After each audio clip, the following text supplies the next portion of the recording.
Со триумф во Кочани над Осогово, Брегалница на 23 мај ќе го подигне шампионскиот пехар на градскиот стадион во Штип, кога ќе одигра последниот меч против Прилепска Победа.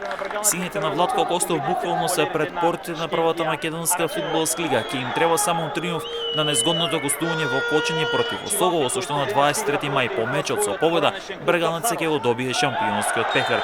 Ќе остане неизвестно за бараш позициите. Скопје и Шкендија речиново ќе треба да ги добијат двата надпревари кои им се до крај за да може да го задржат второто, односно третото место и така да играат бараш за втора лига, додека пак Охрид се надева дека ќе биде перфектен до крај, а при тоа ќе се надева на кикс на Скопје и Шкендија речиново за да може ривалите да бидат втори или пак трети да играат бараш за втора лига. Овој викенд се играат мечевите од 29-то коло на втората лига, потоа следуваат мечевите од 30-то коло. Во рамки на 29-то коло во живо на телевизија ќе може да го следите надпреварот од Кочани меѓу Осогово и Брегалница.